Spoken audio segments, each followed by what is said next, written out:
Farming is South Africa's most dangerous profession. Around 3,000 white farmers have been brutally murdered in South Africa since the end of white minority rule in 1994.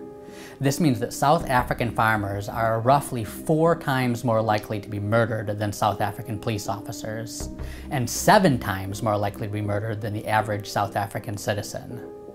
While some of these attacks are undoubtedly motivated by robbery, at least 4% of the 334 attacks that took place in 2016 were accompanied by brutal acts of torture.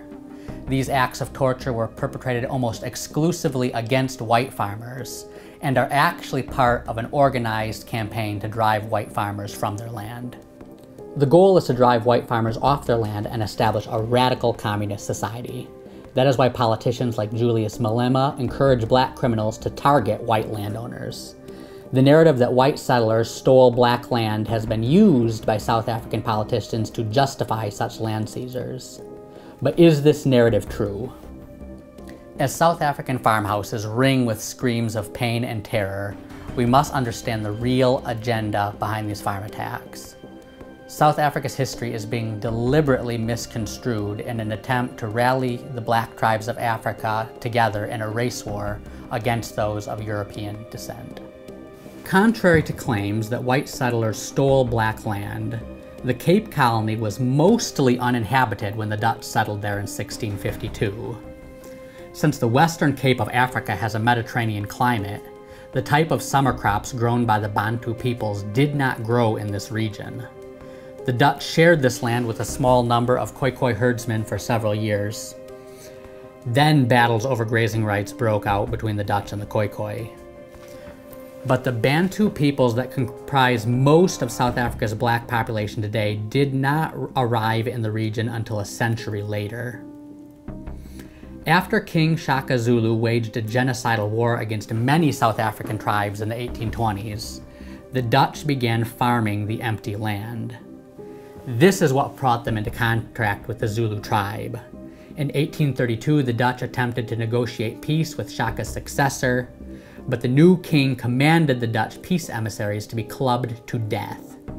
This ignited decades of war that did not end until the British Empire conquered the Zulu kingdom in 1879.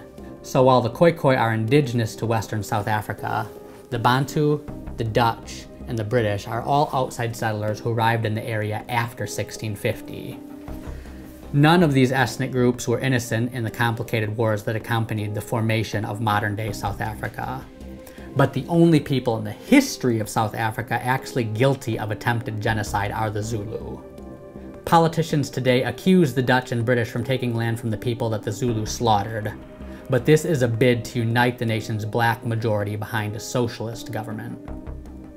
Historians refer to Shaka Zulu's reign as the time of the crushing. This period ended when the British rose to prominence in South Africa. But the Bible shows that another time of the crushing will come upon South Africa when the British peoples fall from dominance. This time of crushing will affect all the descendants of end-time Israel, including the United States, Britain, Australia, New Zealand, as well as the Dutch and British peoples of South Africa. The prophet Ezekiel describes this time in grisly detail, saying, "Make a chain, for the land is full of bloody crimes, and the city is full of violence." The Bible prophesies that so many bloody crimes will occur that they will be like links in a chain, one following right after the other. And it even talks about people's homes being taken away and about conflicts between ethnic groups. And it gives the reason for these bloody crimes. It is because of the abominations or the sins of the people. And so as grisly and horrific these crimes are, they're actually a sign from God that people have turned away from Him and need to come back to God's way of life to receive His protection once again.